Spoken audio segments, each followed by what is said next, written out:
Good evening everyone. Welcome to your own channel Madhav aspire. और आज हम कवर करेंगे 7 नवंबर के करंट अफेयर्स। तो अगर हम पहले करंट अफेयर पे चलें तो पहला करंट अफेयर है कि Ikshak futuristic path finder of Indian navy. अब हमें इक्षक पता होना चाहिए। इक्षक एक हमारी शिप है जिसको हम बोलेंगे आईएनएस इक्षक। आईएनएस का मतलब है इधर इंडियन नवल शिप अक्षक इक्षक, जो कि यूज़ की जा रही है इंडियन नेवी द्वारा।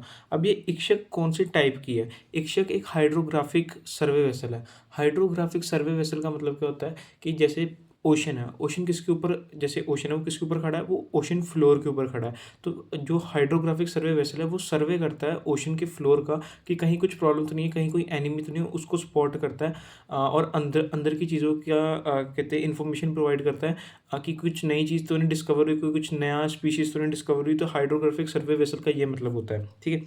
तो ये एक फ्यूचरिस्टिक पाथ फाइंडर होगा हमारे इंडियन नेवी के लिए, क्योंकि ये इंडियन नेवी के लिए बहुत हेल्प करेगा, ठीक है। क्योंकि ये ओशन के फ्लोर को अच्छे तरीके से ढूंढ पाएगा, अच्छे तरीके से उसकी रेंज के द्वारा, इसकी जितनी रेंज होगी उसके द्वारा अंदर की जानकारी पता लग पाएगी इंडियन नेवी को, ठीक है। तो अभी इसका नाम आईएनएस इक्षक है। इससे 2-3 महीने पहले दो इंडियन नेवल शिप आईएनएस और आई थी। एक का नाम था आईएनएस संध्यक और एक का नाम था आईएनएस निर्देशक, ठीक है। तो हमें ये पता होना चाहिए कि ये दो शिप इसके अलावा भी आई थी। एक आईएनएस संध्यक, दूसरी थी आईएनएस निर्देशक और अब आई है तीसरी आईएनएस इक्षक, ठीक है। और ये आईएनएस शिक्षक को कहाँ लॉन्च किया गया? इसको लॉन्च या फिर हम बोल सकते हैं कमीशन किया गया सदर्न नवल कमांड, जो कि कोची केरला में है, ठीक है। हमें पता होना चाहिए सदर्न नवल कमांड कहाँ पे है? कोची कहाँ पे है? केरला में, ठीक है। तो इसके अलावा अगर हम बात करें तो इसको बनाया किसने? आईएनएस इक्षक को बनाया किसने? इसको बनाया जीआरएससी कोलकाता ने। अब हमें जीआरएससी की फुल फॉर्म पता होनी चाहिए। जीआरएससी का मतलब है garden rich ship builders engineers Kolkata. ये कंपनी का नाम है GRSC, garden rich ship builders and engineers, जो कि कहाँ की है? कोलकाता की है, ठीक है। तो ये कौन से टाइप का हाइड्रोग्राफिक सर्वे वेसल? हाइड्रोग्राफिक सर्वे वेसल किस में आता है? एसवीएल क्लास में। एसवीएल क्लास कौन सी होती है? सर्वे वेसल लार्ज, जो कि हाइड्रोग्राफिक सर्वे वेसल ही होता है। सर्वे वेसल लार्ज क्लास में आता है, जो कि हाइड्रोग्राफिक सर्वे वेसल ही है, ठीक है। तो ये थी हमारी फर्स्ट न्यूज़। अब हम चलेंगे अपनी सेकंड न्यूज़ पे। सेकंड न्यूज़ क्या? सेकंड न्यूज़ एक जनरल न्यूज़ है। अभी मैंने पीछे बताया था कि दो पिछली वीडियोस में कि बिहार में इलेक्शन होने वाले विधानसभा के, तो वो स्टार्ट हो चुके हैं। और ये भी बताया था कि वो 2 फेजेस में होंगे, ठीक है। तो उसका पहला फेज़ हो गया। इसमें क्या है? Record 64.66% voting in first phase of Bihar polls. अच्छा, तो अब इसमें रिकॉर्ड बना है कि 64.66% लोगों ने वोटिंग की है बिहार के विधानसभा की इलेक्शन में, आउट ऑफ 100%, ठीक है। तो इससे पिछला रिकॉर्ड क्या था कि 62.57% लोगों ने वोटिंग दी थी बिहार में, जो कि 2000 में हुआ था।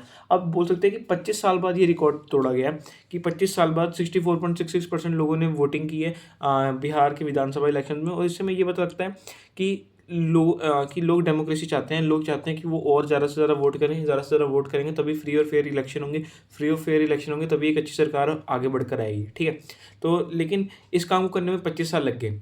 तो इसका मतलब अभी भी टाइम लग रहा है इसको करने में, ठीक है। इतनी जल्दी, इतनी आसानी से ये हो नहीं रहा, क्योंकि इससे जब पिछले साल लोकसभा के इलेक्शन होते तब काफ़ी कम लोगों ने वोट किया था, क्योंकि लोगों को उतना ध्यान नहीं था। लोगों को लग रहा था कि फ्री और फेयर इलेक्शन हो नहीं रहे हैं, तो इसलिए लोग ज़्यादा वोट नहीं कर रहे थे। लेकिन जिस हिसाब से फर्स्ट फेज़ में इतने वोट आ गए हैं, तो इससे सेकंड फेज़ में भी अच्छे खासे वोट आएंगे। तो इससे बिहार के विधानसभा इलेक्शन में, तो इससे पता लगता है कि सरकारों ने अच्छा काम किया है, बिहार की लोकल गवर्नमेंट ने अच्छा काम किया ताकि वोटिंग अच्छे तरीके से की जाए, ठीक है। तो ये थी हमारी सेकंड न्यूज़। अब हम चलेंगे अपनी थर्ड न्यूज़ पे। थर्ड न्यूज़ एक इंपॉर्टेंट न्यूज़। क्या बोल रही है न्यूज़ कह रही है कि Kazakhstan to announce it will join Abraham accords says US official, ठीक है। अब हम पता नहीं कि कजाकिस्तान कौन सी कंट्री और कहाँ पे है। कजाकिस्तान एक सेंट्रल एशियन कंट्री है, ठीक है। और ये मैंने जब बताया था कि अफगानिस्तान से ऊपर वाला जो रीजन है वो है सेंट्रल एशियन रीजन, जहाँ पे कजाकिस्तान, किर्गिस्तान, उज्बेकिस्तान, तजाकिस्तान ये कंट्रीज हैं, ठीक है। तो ये सेंट्रल एशियन रीजन में आती हैं। इसके अलावा अब्राहम अकॉर्ड्स क्या है? अब अब्राहम अकॉर्ड्स का मतलब है एक एग्रीमेंट, एक ऐसा एग्रीमेंट जिसमें 3 रिलीजन, ज्यूज़ का रिलीजन, इस्लाम का रिलीजन और क्रिश्चियन का रिलीजन फॉलो करता है। अब इसमें अब्राहम को ना समझ लो कि ज्यूस, इस्लाम और क्रिश्चियन के जो गुरु हैं वो हैं अब्राहम। एक इंसान का नाम है अब्राहम, उनके इन 3 रिलीजन्स के जो गुरु हैं उनका नाम है अब्राहम, ठीक है। तो अब इसमें यूएसए, इज़राइल और ईरान का रोल हमें पता होना चाहिए।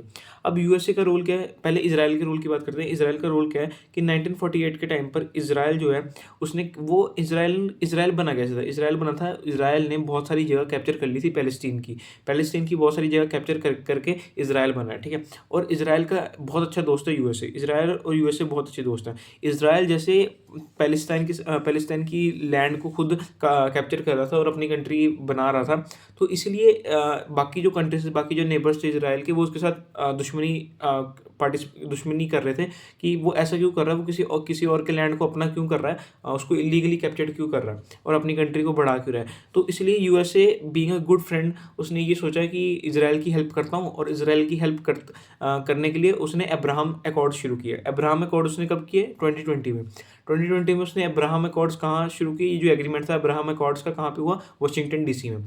अब इसमें एक नॉलेज वाली बात है, वाशिंगटन डीसी में, अब काफ़ी लोगों को इसमें डीसी का मतलब नहीं पता होगा। वाशिंगटन डीसी में डीसी का मतलब होता है डिस्ट्रिक्ट ऑफ कोलंबिया। अब डिस्ट्रिक्ट ऑफ कोलंबिया क्या है? जैसे अब यूएसए के एक बॉर्डरिंग कंट्रीज है कोलंबिया, तो उस वहाँ से वाशिंगटन डीसी को कैपिटल बनाया गया कि वो डिस्ट्रिक्ट ऑफ कोलंबिया है। पहले वो वाशिंगटन एक जगह थी जो कि डिस्ट्रिक्ट थी कोलंबिया में, तो वहीं से वाशिंगटन डीसी हम बोलते हैं, डीसी मतलब डिस्ट्रिक्ट ऑफ कोलंबिया, ठीक है। तो अब्राहम अकॉर्ड्स को 2020 में वाशिंगटन डीसी के अंदर किया गया था, ये एग्रीमेंट किया गया था। तो इसमें यूएसए ने इजराइल की हेल्प की थी, जो उसके आसपास वाले नेबरिंग कंट्री से उनको हेल्प की एक फ्रेंड्स बनाने में, इजराइल और बाकी जो नेबरिंग कंट्रीज़ हैं, ठीक है, उनको आपस में दोस्त बनाने के लिए। तो ऐसा ऐसा क्यों कर रही थी यूएसए ऐसा इसलिए कर रही थी क्योंकि यूएसए चाहती है कि इजराइल उसके साथ हमेशा बना रहे, इजराइल की बॉन्डिंग उसके साथ अच्छे तरीके से हो। वो ऐसा क्यों चाहती है? क्योंकि जो इजराइल है उसकी, अगर उसकी देखा जाए जोग्राफिकली वो कहाँ प्लेस्ड है, जोग्राफिकली वो गल्फ़ कंट्रीज़ के आसपास है। ये जो गल्फ़ कंट्रीज़ का रीजन है उस पास प्लेस्ड है। गल्फ़ कंट्री कौन सी? सऊदी अरेबिया, बहरीन, इसके अलावा ईरान, इराक। अब हमें पता है यूएसए और ईरान आपस में बहुत कट्टर दुश्मन है। उनकी दुश्मनी बहुत बड़ी, उनकी मतलब बहुत तगड़ी वाली दुश्मनी है, उनकी दुश्मनी है। इसलिए इसलिए यूएसए ये चाहता था कि इजराइल की बाकी सबके साथ दोस्ती बनी रहे, और अगर इजराइल की सब बाकी ईरान वगैरह, ईरान, इराक और बहरीन, ये सब सऊदी अरेबिया के साथ दोस्ती बनी रहेगी, तो फिर यूएसए को पता लग पाएगा कि ईरान क्या कर रहा है यूएसए के खिलाफ। तो इसलिए ईरान चाहता था कि इजराइल की वो हेल्प करे बाकियों को दोस्त बनाने में, ठीक है। तो इसलिए यूएसए ने किया अब्राहम अकॉर्ड्स में उसने 4 कंट्रीज कौन से दोस्त बनाए? 4 कंट्रीज उसने दोस्त बनाए, यूएई, बहरीन, सूडान और मोरक्को। कौन से? यूएई, बहरीन, सूडान और मोरक्को, ये 4 कंट्रीज उसने दोस्त बनाया। तो इससे हमें पता लगा ये 4 कंट्री उसकी इजराइल की दोस्त बनी, और इसके कारण यूएसए को भी फ़ायदा हुआ, ठीक है। तो अब इसमें मेन चीज़ क्या थी कि हमें पता होना चाहिए अब्राहम अकॉर्ड्स कब साइन हुए? 2020 में कहाँ साइन हुआ? वाशिंगटन डीसी में। और ये क्यों किया गया? इसका एम क्या था? इसका एम था ताकि नॉर्मलाइज कर सके रिलेशन बिटवीन इजराइल और जो अरब कंट्रीज, जो गल्फ रीजन वाली कंट्रीज हैं उनको, ठीक है। तो इसमें यूएसए ने बहुत ज़्यादा एक मीडिएटिंग रोल प्ले किया कि आपस में सबको दोस्त बनाने में यूएसए का बहुत ज़्यादा एक रोल था, ठीक है। तो ये थी हमारी थर्ड न्यूज़। अब हम चलेंगे अपनी फोर्थ न्यूज़ पे। फोर्थ न्यूज़ क्या कह रही है कि talks on with RBI lenders for big world class bank says FM. इधर एफएम का मतलब है फाइनेंस मिनिस्टर। इंडिया की फाइनेंस मिनिस्टर का नाम है निर्मला सीतारमन जी।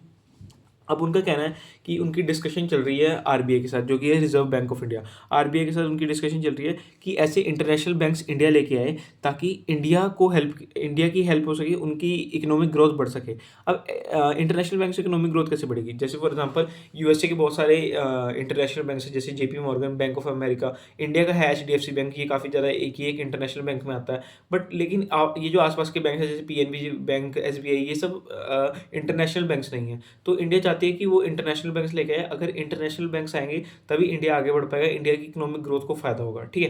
तो इकोनॉमिक ग्रोथ को फ़ायदा करने के लिए ही जो हमारी फाइनेंस मिनिस्टर निर्मला सीतारमन जी वो चाहती हैं कि इंटरनेशनल बैंक्स आएँ और इंडिया की इकोनॉमिक ग्रोथ, जीडीपी या फिर जिसको जीडीपी बोलते हैं, उसमें फ़ायदा हो सके, ठीक है। तो ये थी हमारी फोर्थ न्यूज़। अब हम चलेंगे अपनी फिफ्थ न्यूज़ पे। फिफ्थ न्यूज़ क्या कह रही है? फिफ्थ न्यूज़ कह रही है government to inaugurate ₹4 crore mist spraying project to curb pollution, ठीक है।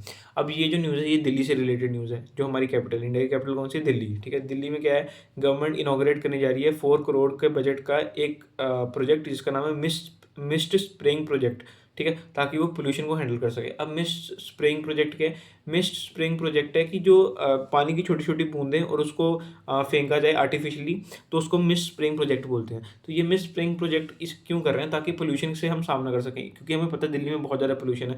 अब पोल्यूशन का सामना करने के लिए हम मिस्ट स्प्रेइंग प्रोजेक्ट को लेके आए हैं। इस मिस्ट स्प्रेइंग प्रोजेक्ट में क्या होगा? हम आर्टिफिशियली पानी को स्प्रिंकल करेंगे, जिसकी वजह से जो पोल्यूशन होगा वो नीचे बैठ जाएगा, ठीक है। तो इससे पोल्यूशन को कम पोल्यूशन कम होगा। लेकिन अब इसी रिपोर्ट में बताया गया, ये जो न्यूज़ है इसमें बताया गया कि जो एक आनंद विहार इलाका है दिल्ली में, वो बनने जा रहा है फोर्थ हाईएस्ट पोल्यूशन हॉटस्पॉट इन Delhi. Fourth highest pollution hotspot इन दिल्ली का मतलब है कि आनंद विहार एक ऐसा इलाका है जहाँ पे पोल्यूशन बहुत ज़्यादा बढ़ चुका है। अब जैसे हमें पता है दिल्ली में पोल्यूशन बहुत ज़्यादा बढ़ चुका है, पर सरकार इसके लिए कुछ कर नहीं रही, इसलिए उन्होंने सिर्फ ये मतलब ये शॉर्ट पीरियड के लिए मिस्ट स्प्रिंग प्रोजेक्ट लेके आए, लेकिन ये लॉन्ग टर्म इसका सोल्यूशन नहीं है।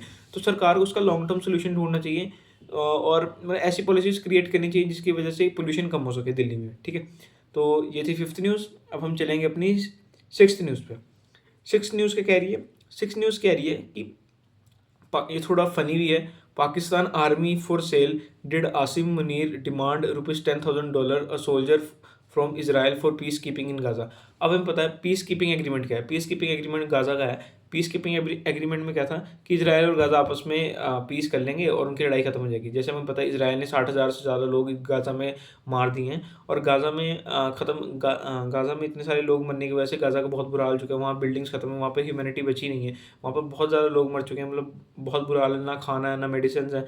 तो इसीलिए सभी कंट्रीज ने सोचा कि उनकी हेल्प की जाए और पीस कीपिंग फोर्स भेजी जाए, ठीक है। तो पीस कीपिंग फोर्स का क्या मतलब है? इसका मतलब है कि बाकी जो कंट्रीज़ हैं, बाकी कंट्रीज सभी अपने अपने सोल्जर्स को भेजेंगे वहाँ हेल्प करने के लिए, ताकि उनको प्रोटेक्ट किया जा सके, ताकि जो लोग बचे उन्हें और तो उन्हें सही जगह पहुँचाया जाके उन्हें सेफ किया जा सके, सेफ गार्ड किया जा सके, ठीक है। तो ऐसा अब पाकिस्तान ने बोला कि हम भी अपने सोल्जर भेजेंगे। पाकिस्तान के जनरल आसिम मुनीर वो बोलते हैं कि वो भी अपने सोल्जर भेजेंगे, लेकिन वो एक सोल्जर के लिए $10,000 चार्ज करेंगे। अब ये पीस कीपिंग जो रूल है इसका, ये सिर्फ हेल्प करने के लिए है। यहाँ पर आपको पैसा नहीं कमाना है, ये आपको सिर्फ हेल्प करने के लिए। लेकिन पाकिस्तान के जो जनरल हैं आसिम मुनीर, वो चाहते हैं कि उनको $10,000 मिले एक उसके लिए, एक एक सोल्जर के लिए जो कि हेल्प करेगा गाज़ा में। बट ऐसा नहीं है। तो जो गाज़ा वाले उन्होंने बोला है कि हम $100 से ज़्यादा नहीं $100 से ज़्यादा नहीं दे सकते, आप $10,000 की बात कर रहे हैं। तो ये एक इम्पॉर्टेंट बात थी। अब इसमें भी एक चीज़ है, इसमें हमें पता होना चाहिए कि ऐसा कभी पहले हुआ है कि किसी कोई कंट्री ऐसे हेल्प करने गई है और उसके सोल्जर्स को पैसे दिए गए? हाँ, ऐसा हुआ। ऐसा कब हुआ था? 1964 में वियतनाम वॉर हुई थी। वियतनाम वॉर किसके बीच में हुई थी? यूएसए और वियतनाम के बीच में, जिसमें साउथ कोरिया ने यूएसए की हेल्प की थी। साउथ कोरिया ने यूएसए की हेल्प की थी, अराउंड 3 लाख सोल्जर्स भेजे थे ताकि वो यूएसए और वियतनाम की वॉर में हेल्प कर सकें यूएसए की। और अब वापसी में यूएसए ने क्या किया था? यूएसए ने मनी रिफंड, जैसे इसमें $10,000 पाकिस्तान के आसिम मुनीर मांग रहे हैं, वैसे ही यूएसए ने कुछ मनी दी थी साउथ कोरिया के सोल्जर्स को वापस, ठीक है। तो ये थी। और ये किस में बताया? ये हमें बताया गया अ perspective on Korea's participation in the Vietnam war. ये एक प्रेस फाइल थी, उसमें बताया था, ठीक है। तो ये थी हमारी सिक्स्थ न्यूज़। अब आज की लास्ट न्यूज़ क्या है? आज की लास्ट न्यूज़ है कि government to cancel flights by 10% as government shutdown drags on. अच्छा, US to cancel flights by 10% as government shutdown drags on. अब हमें पता होना चाहिए गवर्नमेंट शटडाउन क्या है। सबसे पहले हमें यूएसए में क्या हो रहा है? गवर्नमेंट शटडाउन क्यों हो रहा है? क्योंकि जो उनकी पार्लियामेंट है उसमें बिल पास नहीं हो रही। बिल पास नहीं हो रही का मतलब है कि जो वहाँ की जो मेन गवर्नमेंट है, सेंट्रल गवर्नमेंट है, वो मनी यूज़ नहीं कर पा रही। अच्छा, अब बिल्कुल बेसिक से चलते हैं। बिल्कुल बेसिक क्या है कि जो यूएस है, यूएसए में दो पार्टीज़ है, एक डेमोक्रेटिक पार्टी जिसके जो बाइडन है, और दूसरी हमारी रिपब्लिक पार्टी जिसके डोनाल्ड ट्रंप है, ठीक है। ये दोनों जब जिस टाइम पे डेमोक्रेटिक पार्टी मतलब जो बाइडन हमारे प्रेसिडेंट थे यूएसए के, वो बहुत ज़्यादा हेल्थ बेनिफिट्स और सब्सिडीज देते थे आम लोगों को। लेकिन डोनाल्ड ट्रंप क्या है? वो है बिजनेसमैन। वो चाहते हैं कि वो कोई हेल्थ बेनिफिट ना दे, वो पैसा बचाएं और किसी और काम में यूज़ करें, ठीक है। तो इसीलिए वहाँ पे जो पार्लियामेंट है वो काम नहीं कर रहा। पार्लियामेंट कह रहा है कि आप दोनों इस लड़ाई को सुलझाओ, इस लड़ाई को सुलझाने के बाद फिर आओ मेरे पास, फिर पार्लियामेंट शुरू करेंगे और उसके बाद बिल पास करेंगे, तभी सेंट्रल गवर्नमेंट जो कि हमारी रिपब्लिक पार्टी है वो पैसे ही यूज़ कर पाएगी, ठीक है। तो इसीलिए वहाँ पर 10% अराउंड जो फ़्लाइट्स हैं वो कैंसिल हो गई हैं। अब आप सोचेंगे कि इन दोनों की दो पार्टीज़ की लड़ाई के बीच में फ़्लाइट्स क्यों कैंसिल हो रही हैं? फ़्लाइट्स इसलिए कैंसिल हो रही हैं क्योंकि FAA का मतलब है फेडरल एविएशन एडमिनिस्ट्रेशन।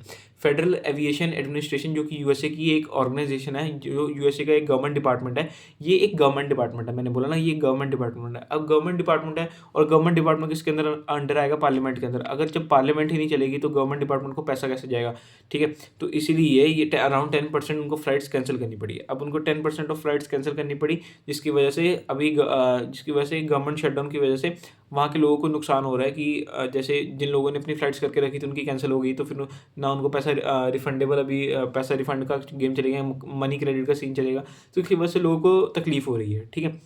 तो ये थी हमारी आज की लास्ट न्यूज़।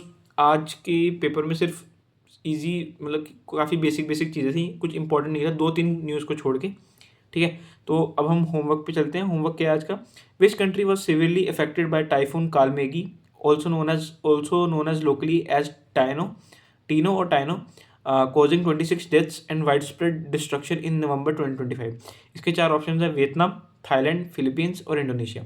इसका जवाब आप कमेंट सेक्शन में जरूर दीजिएगा। मिलते हैं नेक्स्ट वीडियो में। Thank you.